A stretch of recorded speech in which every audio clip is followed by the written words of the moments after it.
kenapa kami itu tidak mengatakan bahwasannya Kristen itu pagan? Karena apa? Karena Tuhan sendiri mengatakan saya adalah Allah yang esa. Aku adalah Tuhan, kata Yesus ya. Kemudian ada ada firman, akulah firman, akulah Allah, aku Bapa. Jadi itu semua sudah diterangkan, disaksikan oleh saksi-saksinya. Jadi bagi umat Kristen itu tidak bisa kami sangkal. Bukan berarti kami itu tidak mau, misalnya contohnya misalnya hanya satu Tuhan, tidak. Tapi pesan yang disampaikan oleh Allah kami melalui Yesus Kristus itu adalah saya adalah 3 sosok tetapi satu. Nah, itulah yang kami pegang terus. Mau kita manusia itu percaya atau tidak, itu urusan kita masing-masing. Jadi sampai saat ini ya, itulah yang menjadi keyakinan kami. Saya pikir ini bisa meluruskan ya dari beberapa pandangan-pandangan selama ini. Kenapa sih begini-gini seperti ini gitu ya? Dan kami juga ya, saudaraku, kami juga tidak memaksakan, tetapi kami menyiarkan ya. Itu bergantung kita ya. Bergantung kita apakah kita percaya atau tidak gitu. Nah, jadi salah satu keyakinan kami dalam hal ini adalah kenapa kami menyerahkan itu, karena kami percaya Tuhan bisa atur semua itu. Tuhan bisa atur bahwa manusia di dunia ini juga pasti akan rukun gitu, akan memahami pada waktunya. Bukan artinya kami memaksa umat lain itu untuk harus menjadi agama ini gitu. Tidak, biarkan Tuhan nanti yang akan menunjukkan semuanya pada ini. Saya melihat ya dari mungkin tambah sedikit lagi ya Bang, sedikit lagi. Antara agama samawi ini sebenarnya ada satu benang merah ini loh Bang. Nah, ya, jadi yang kita lihat itu adalah benang merahnya, jangan perbedaannya gitu, sehingga kita bisa rukun. Ya, Oke, tapi bisa mungkin, rukun. Iya, Tapi Unitarian sama Unitarian, Oneness sama Trinitas bunuh-bunuhan sampai perang banyak korban. Bukan campur-campuran Anda, akan sehat. Itu bukan ranah Anda. Coba yang lain aja. Oke, saya ya. Baik, saya tanggapi ya. Jadi gini, kita yang hidup di zaman modern sekarang ini harus mendudukkan perkara agama itu pada poin-poin kebenaran secara histori, bukan doktrin, bukan dogma. Sebelum Kristen ini muncul, agama yang lebih dulu adalah agama Yahudi. Pertanyaannya kemudian adalah, Yesus ini orang Yahudi atau Yesus ini orang Kristen? Itu catat dulu. Catat dulu. Jadi Yesus dengan seabrek aturan Tuhan yang datang kepada dia, itu dia ajarkan kepada orang Kristen kah atau diajarkan kepada orang Yahudi? Jawabannya, Yesus dengan segala apa yang ada pada dirinya diutus oleh Tuhan kepada orang Yahudi, maka ruang lingkup pengajarannya adalah tauhid. Itu dulu. Pahami itu dulu. Yesus tidak pernah mengajarkan Trinitas. Yesus tidak pernah mengajarkan kemudian Tritunggal. Yesus tidak pernah mengajarkan Yesus only dan seterusnya. Yesus mengajarkan tauhid. Tidak ada Tuhan selain Bapa yang mengutus dirinya. Itu dulu poinnya. Catat itu. Di mana Kristen? Jauh setelah Yesus itu pergi baru muncul Kristen yang nantinya akan mengambil Kristen sebagai jualan kepada orang-orang non-Yahudi. Catat itu, catat. Ini kita berbicara mengenai histori secara global. Jadi Yesus ketika datang, murid kitabnya Yahudi, agamanya agama Yahudi, prosesi ibadahnya orang Yahudi, ajarannya orang Yahudi, tidurnya orang Yahudi, duduknya orang Yahudi, makannya minumnya orang Yahudi. Bukan orang Kristen. Kristen itu di luar garis. Jauh setelah Yesus baru muncul agama Kristen. Catat itu. Jadi jangan dicampur adukkan antara ajaran Yesus dan ajaran Kristen. Ajaran Kristen itu beda. Ajaran Kristen itu muncul kemudian setelah orang-orang penyesat yang Yesus ramalkan, yang Yesus nubuatkan, waspadalah. Kepada siapa Yesus mengatakan waspada? Kepada orang Yahudi, supaya orang Yahudi jangan disesatkan oleh serigala yang nyamar seperti domba. Yesus terangkat ke langit, selesai cerita. Penyaliban selesai, Yesus terangkat ke langit, penyaliban selesai. Sepi pemberitaan.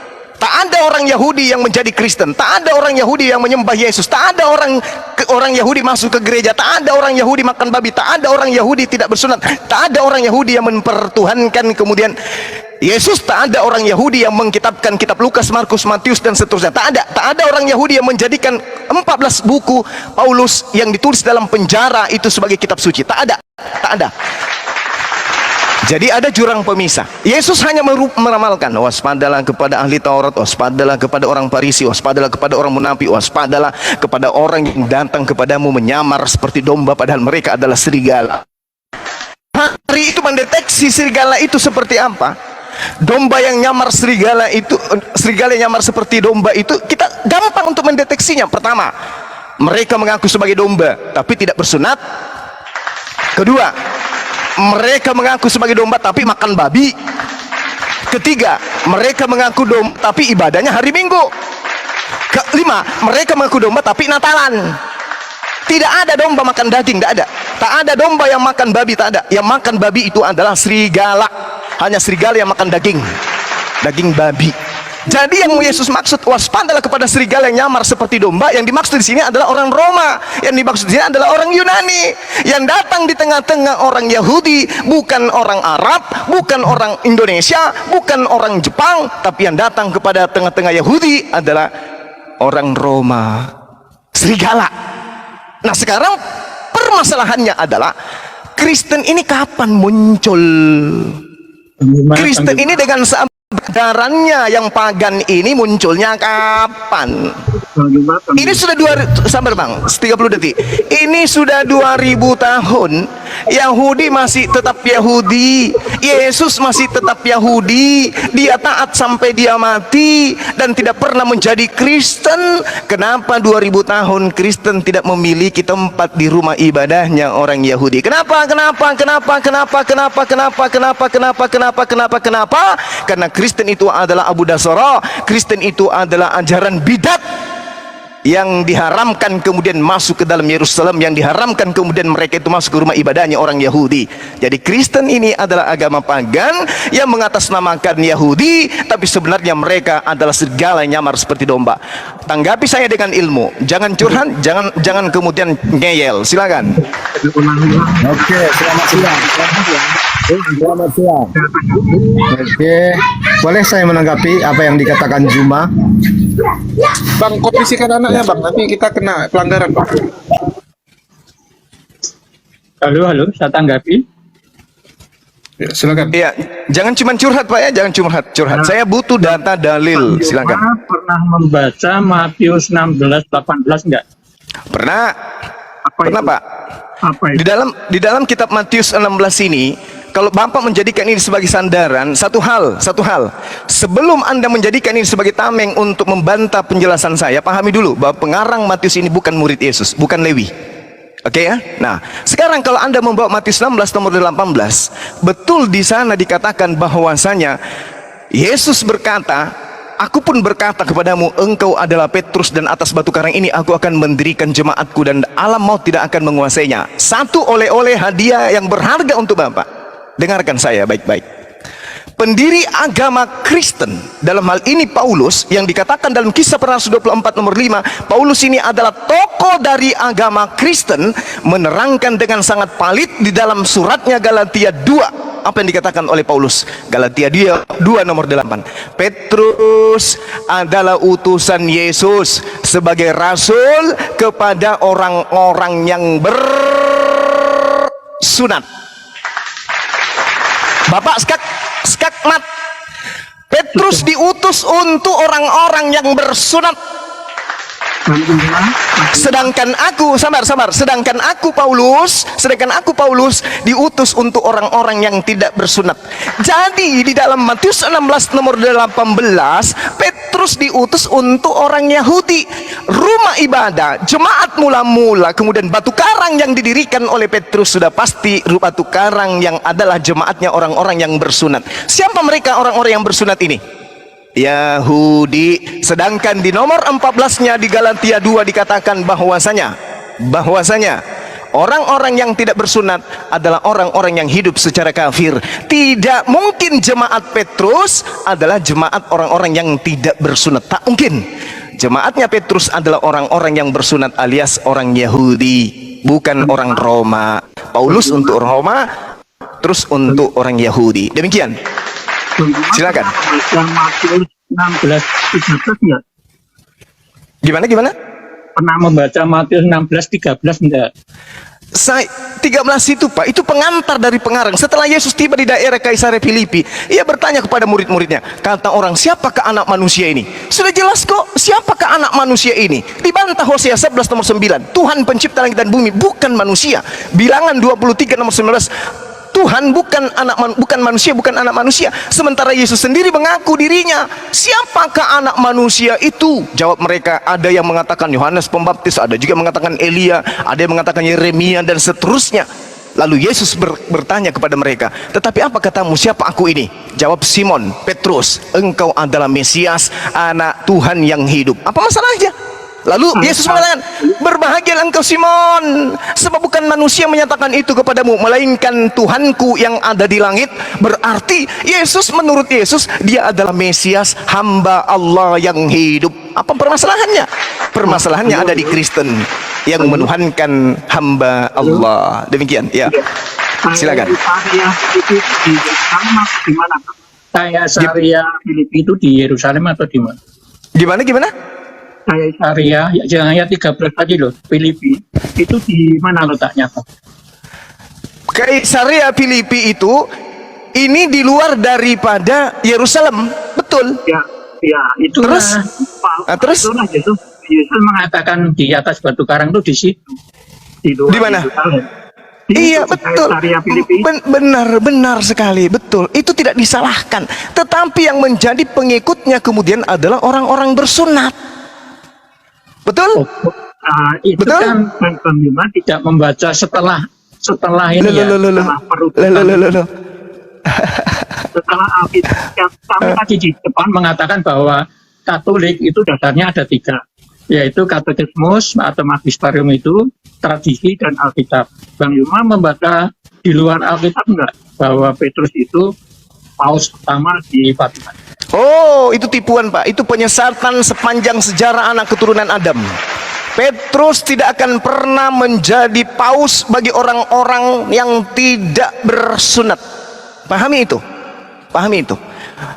Petrus murid Yesus tidak akan mungkin menjadi tokoh dari agama paganisme. Pahami itu. Yesus berpesan kepada Petrus, dengarkan di Matius 10 nomor 5 nomor 6. Yesus jangan engkau ke bangsa lain, tetapi pergilah kepada domba-domba yang sesat dari umatku Israel. Oke? Jadi jangan mimpi. Kalau dikatakan Paus Petrus itu adalah murid Yesus, itu bullshit, itu penipuan manusia sepanjang sejarah anak keturunan Adam. Catat itu baik-baik. Murid Yesus tidak akan mungkin menjadi tokoh bagi penganut ajaran paganisme. Murid Yesus tidak akan mungkin kemudian menjadi tokoh pemakan babi. Murid Yesus tidak akan mungkin menjadi tokoh bagi orang-orang yang tidak bersunat. Jelas sekali kok. Anda dibantah oleh Paulus sendiri. Galatia 2 nomor 8, kata Paulus, Petrus diutus kepada orang-orang yang bersunat. Berarti Petrus diutus kepada orang siapa? Yahudi. Ya itu kan bukti bahwa itu bukti Sabar Babang, sabar. Cuma itu hanya memahami Alkitab saja, tidak membaca. Lalu informasi apa yang bisa digunakan kemudian? Bapak, Bible Anda itu konon ceritanya firman Tuhan. Kenapa firman Tuhannya Anda tinggalkan kemudian ketika berbicara mengenai kebenaran? Paulus menuliskan kemudian Galatia 2 nomor 8, Petrus diutus untuk orang-orang yang bersunat. Apa yang kurang? Yesus berpesan kepada Petrus, jangan datang kepada orang-orang yang tidak bersunat. Kurang apa lagi? Anda mau membantah kitab Anda sendiri? Pernah membaca Petrus pernah di Antioquia. Gimana? Petrus pernah di Antioquia tidak? Kalaupun Petrus pernah datang ke Papua, Pak, kedatangannya ke Papua mencari orang-orang yang bersunat.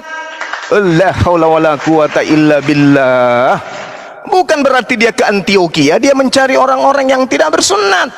Dia itu utusan Yesus untuk kaum Bani Israel. Berapa kali harus saya kasih data? Matius 10 nomor 5. Ya, Oke. itu pemahaman Bang Juma, Loh, Bang itu Juma. pemahaman saya. Itu tertulis di kitab saudara, ya Allah ya Karim. ya, karena tidak membaca di luar Anjing, Alkitab. Gitu loh.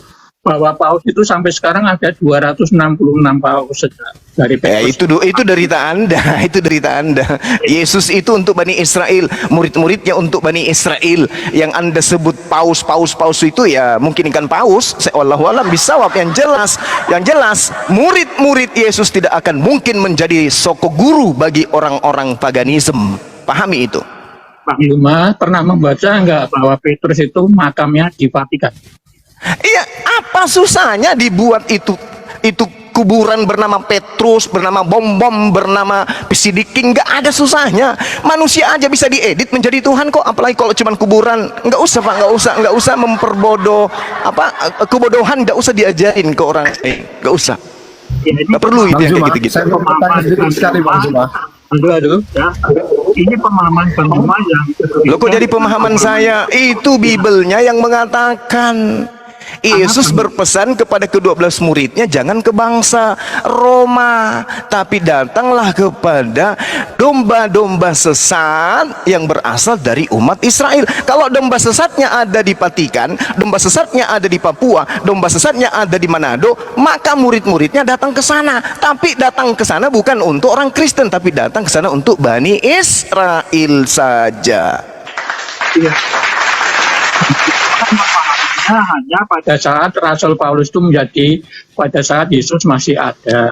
Tapi setelah Yesus tidak ada, itu kurang memahami menurut saya. Setelah Yesus tidak ada lagi perkataan Yesus, Pak. Setelah Yesus tidak ada, yang muncul adalah penyesat-penyesat. Tak ada lagi ajaran Yesus. Ketika Yesus ada, apa yang dikatakan oleh Yesus? Semua firman telah aku sampaikan kepada muridku. Dan muridku percaya bahwa aku adalah Rasulullah, bahwa aku adalah utusan Allah. Itu muridnya. Sedangkan Kristen ini bukan murid. Yes, Kristen ini adalah manusia-manusia yang mempertuhankan manusia Yesus, bukan murid Yesus. Kristen itu la haula wala quwata illa billah. Itu pemahaman yang sangat Bukan pemahaman. Yesus mengaku, aku diutus hanya kepada domba-domba yang sesat dari umat Israel. Itu Yesus yang mengatakan, Pak, bukan saya. Yesus yang berkata demikian, bukan Bang Suma. Bang Yuma pernah membaca Yohanes 3:16 itu. Jangan ragukan Bang Suma. Yohanes 3 nomor 6. Begitu besar kasih Allah ke alam dunia ini, maka dia menganugerahkan hambanya yang satu-satunya terakhir sebagai nabi dan rasul kepada Bani Israel. Barang siapa yang percaya kepadanya memperoleh hidup yang kekal. Barang siapa yang tidak percaya kepada nabi dan rasul terakhir satu-satunya untuk Bani Israel ini, maka dia akan mati di dalam dosanya. Maka kami umat Islam percaya kepada Yesus bahwa dia adalah utusan Tuhan untuk Bani Israel saja, bukan untuk Bani Kunarion, bukan untuk Bidat, bukan untuk Abu Dasrah, tapi hanya untuk Bani Israel. Kami percaya, maka kami memperoleh hidup yang kekal. Anda percaya enggak ketika Yesus berkata, aku diutus hanya untuk domba yang sesat dari Israel? Anda percaya tidak pengakuan Yesus itu? Nangis di siang hari. Selamat siang. Mulut Yesus berkata, mulut Yesus yang berkata, aku diutus hanya untuk domba-domba yang sesat dari umat Israel. Anda percaya tidak itu? Iya, betul. Percaya tidak? Betul. Anda percaya tidak? Percaya tidak?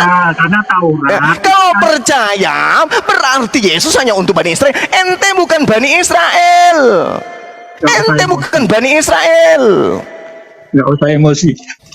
Loh, kok emosi pula? Emosi pula. Apa yang menyebabkan saya emosi? Enggak ada. Islam itu rahmatan lil alamin. Sebagai rahmat saya mengajarkan Anda kebenaran. Yesus mengatakan, aku diutus hanya kepada domba yang sesat dari umat Israel. Ente mau percaya atau tidak percaya, renungkan sendiri, karena Tuhan sendiri mengatakan barang siapa yang percaya akan memperoleh hidup yang kekal, yang tidak percaya akan mati di dalam dosanya. Nangis, apa nangis, Pak? Telepon Pak Bom Bom suruh ke sini hadapi saya. Pak Bom Bomnya telepon suruh ke sini hadapi saya. Selamat siang. Boleh saya sekali ngomong? Iya, silakan, silakan. Pak Yusuf beli tisu dulu. Kalau nangis beli tisu dulu. Biarkan saudara Babang yang berbicara. Pak Yusuf beli tisu, beli tisu. Cuci muka dulu, Pak. Bang Juma, apa Iya. dasar Anda mengatakan Kristen itu ajaran pagan? Apakah Oh, jelas, bagus. Pertanyaan yang sangat bagus. Karena Kristen mempertuhankan manusia, jelas itu. Dan Kristen tidak ada satu nabi pun yang mengajarkan itu. Kristen adalah ajaran yang muncul di tengah-tengah orang bidat. Ya, oke. Yesus tidak mengenal Kristen. Yesus tidak pernah menyebut kata Kristen. Yesus tidak pernah tahu apa itu Kristen. Nggak pernah. Pahami itu. Ya. Maka Kristen sama dengan paganisme. Silakan. Setahu saya, ajaran pagan itu adalah ajaran kepercayaan atau praktik spiritual yang biasanya berpusat pada kehormatan terhadap alam atau kekuatan alam, seperti menyembah pohon besar, batu besar. Dan kalau secara umum, ajaran pagan itu tidak bisa dikaitkan dengan agama-agama yang terorganisir seperti agama-agama di dunia ini, seperti Kristen, Katolik, Islam. Itu tidak bisa karena dia bukan bersumber pada alam. Jadi maksud saya seperti ini. Kadang diskusi ini ranah publik, ya Bang. 1,1900 orang itu menonton. Jadi artinya tolong bicara itu berdasarkan pengetahuan yang betul. Baik. Karena di sini kita memberikan tuntunan dan dedikasi Oke, yang baik baik. untuk semua. Baik.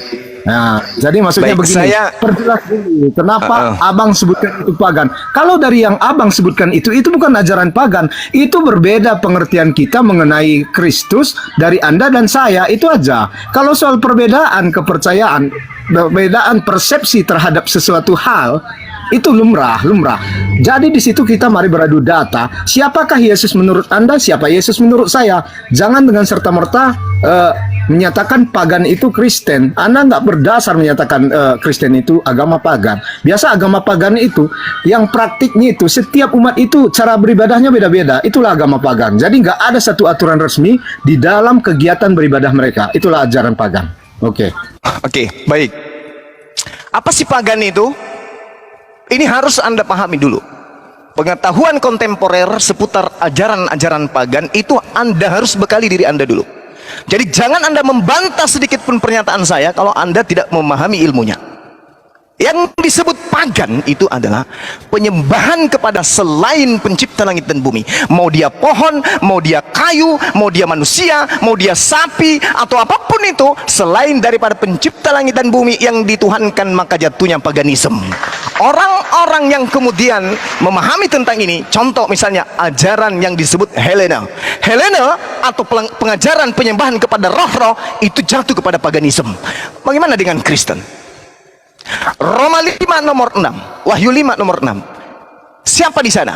Tuhannya orang Kristen, bertanduk 7 bermata 7. Ini apa namanya?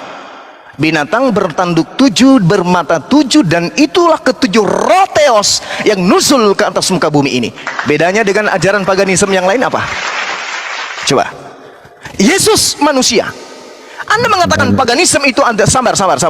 Anda mengatakan paganisme itu adalah agama kepercayaan yang mendudukkan bumi ini sebagai Tuhan. Apa yang ada dari unsur bumi ini menjadi Tuhannya. Betul sekali. Yesus adalah bagian dari unsur bumi. Dia manusia yang dikandung oleh ibunya, dinetein, dimandiin, dikelonin, diapain sama ibunya. Dia manusia yang dituhankan kemudian. Maka pusat ketuhanan dan kepercayaan Yesus bertumpu kepada konsentrasinya kepada siapa? Yang mereka sebut dua kata, Tuhan Yesus, Tuhan Yesus, Tuhan Yesus, Tuhan Yesus, Tuhan Yesus. Hari ini kalau kita berbicara kepada orang Kristen yang disebut apa? Tuhan Bapa, Tuhan Roh Kudus, Tuhan Bapa, Tuhan Roh Kudus. Ketika mereka jatuh dari kendaraan yang disebut Tuhan Yesus, haleluya, halilintar. Itu yang mereka sebutkan. Artinya ajaran Kristen bertumpu kepada ajaran duniawi. Pertanyaan saya, dengarkan baik-baik. Nabi mana yang mengajarkan menyembah kepada manusia yang terindikasi adalah inkarnasi dewa? Jawab saya, silakan. Oke, saya rasa kalau ajaran pagan tadi sudah jelas ya. Tetapi ketika saudara menyebutkan bahwa ajaran selain menyembah kepada pencipta adalah ajaran pagan, oke, kita bisa setuju itu. Jadi dasarnya kenapa Kristen menyembah Yesus, menganggap Yesus adalah Allah, karena di dalam kitab suci mereka sendiri memang Yesus itu tertulis sebagai Allah. Dan beberapa di ayat Alkitab memang menunjukkan ke arah situ bahwa Yesus itu adalah awal dari penciptaan. Dan tanpa Yesus itu juga tiada sesuatu yang tercipta. Atas dasar itulah umat Kristen menyatakan bahwa Yesus itu Tuhan. Jadi kalau soal yang lebih lainnya, mari kita beradu data, boleh. Tetapi saya harap diskusi ini diskusi sehat ya. Semua berdasarkan data. Artinya jangan asumsi liar. Artinya semua yang kita ucapkan hendaknya bisa kita pertanggungjawabkan. Itu saja. Silakan. Oke, baik. Sekarang begini. Pertanyaan saya tadi, Nabi mana yang mengajarkan kemudian menyembah kepada manusia? Apa jawaban saudara? Apa data yang Anda bisa sajikan? Tak ada. Satu-satunya Nabi nih, satu-satunya Nabi yang mengajarkan menyembah kepada manusia, hanya Nabi Saulus. Hanya Nabi Saulus. Barang siapa yang berkata dengan mulutnya bahwa Yesus itu adalah Tuhan dan diimani sepenuh hati apa yang terlontar dari mulutnya itu, maka dia akan diselamatkan. Roma 10 nomor 9. Roma 14 nomor 9.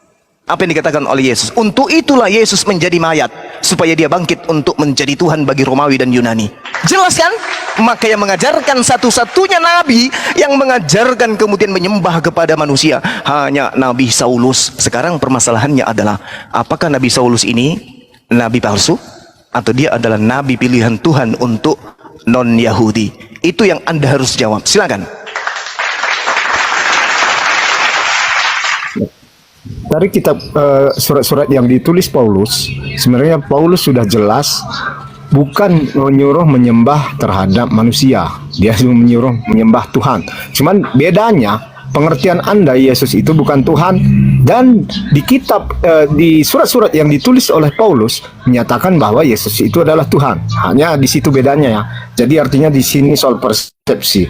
Jadi Paulus, poinnya yang pertama, Paulus tidak ada menyuruh menyembah manusia, tetapi Paulus menyembah Tuhan, yaitu dalam bentuk Yesus dan juga Allah Bapa. Karena di surat-surat Paulus juga disertakan juga bahwa untuk menyembah Allah Bapa. Sementara di manakah ayat Alkitab yang menyatakan bahwa Yesus itu Tuhan? Itu banyak sekali. Terutama di Yohanes 20 ayat 8 dinyatakan ketika Thomas menyatakan kepada Yesus, "Ya Tuhanku, ya Allahku."